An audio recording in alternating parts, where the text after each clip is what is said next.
8 సంవత్సరాలు అనుకుంటా 18వ కప్పు ఇది రాయల్ ఛాలెంజర్స్ బెంగళూరుకి.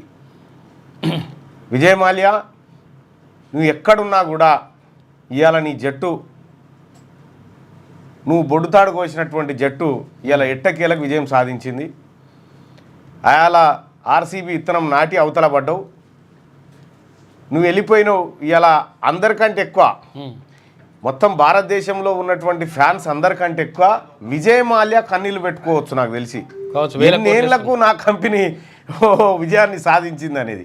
సరే ఇప్పుడు అది ఆయన చేతుల్లో లేదు, అదొక మళ్ళా లండన్ కంపెనీ చేతుల్లోకి వెళ్ళిపోయింది 2016 వ్యవహారంలో. ఆ తర్వాత రాయల్ ఛాలెంజర్ స్పోర్ట్స్కి సంబంధించినటువంటి లిమిటెడ్ కంపెనీగా మారిపోయింది. ఏదేమైనప్పటికీ కూడా విజయ్ మాల్యా గారు మిమ్మల్ని చూస్తుంటే ఇప్పుడు వాస్తవానికి మీరు నాటిపోయిన జట్టు గెలిస్తేనే దేశం అంతా ఇట్లా ఊగింది నిన్న రాత్రి. ఇట్లా ఇప్పుడు మీరు వస్తే ఎంత ఆనందపడుతుండొచ్చు. వచ్చి తీసుకోపోయి అట్లా గుంజి అట్లా కొడితే ఏంలా జైల్లో పిల్లి ఏమన్నా కొడితే అట్లా కాదు, అట్లా కాదు. మీరు వస్తే మీకు ఎంతమంది అంటే మీరు ఏమనుకుంటారు అంటే ఆడ కూర్చొని నాకు ఎవరు లేరు, ఇక నన్ను ఎవరు పట్టించుకోరు, నిన్ను పట్టించుకోవడానికి ఇన్ని కోట్ల మంది ప్రజలు రోడ్ల మీదకి వచ్చి ఎగురుతూ ఉన్నారు, దుంకుతూ ఉన్నారు. ఆటగాళ్ళకి అంతుంటే ఓనర్ని ఇంకెంత మెచ్చుకుంటారు. అందుకోసమే వీలైతే తొందరగా వచ్చి ఒకసారి ఆటగాళ్ళను చూసన్నపో, భారతదేశాన్ని వలకరించన్నపో. విజయ్ మాల్యా ఎన్నోసార్ల నువ్వు మీ కొడుకు ఎంత హంగామా చేసేది స్టేడియంలో, హీరోయిన్లను వాళ్ళని రకరకాలు ఎన్ని అంటే అన్ని చేసిరు. ఇవాళ అసలు టైంకు నువ్వు లేకపోతుంది.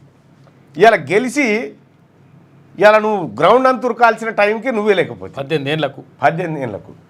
ఈ ఆర్సీబీ గెలుపు నిన్న గ్రాక్ను కూడా అడిగినాం మనం పొద్దుగాల, ఎవరు గెలుస్తట్టు అంటే జర్ర ఆర్సీబీ గెలుస్తట్టుందని అది కూడా చెప్పింది అన్నట్టుగానే. సరే గెలిచిరు, దానికి కారణాలు అనేకం అనుకో.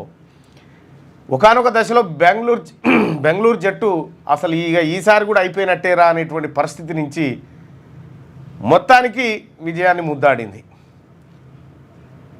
బెంగళూరు జట్టు గెలిస్తే ఎక్కడెక్కడి జట్ల జనం అంతా మా వాళ్ళే గెలిచిరు అనేటువంటి తాపత్రయం కనిపించింది. ఇక్కడోళ్ళు కూడా తెలంగాణలో ఎక్కడ చూసినా అదే ఖుషి, అదే దుంకుడు, అదే ఎగురుడు.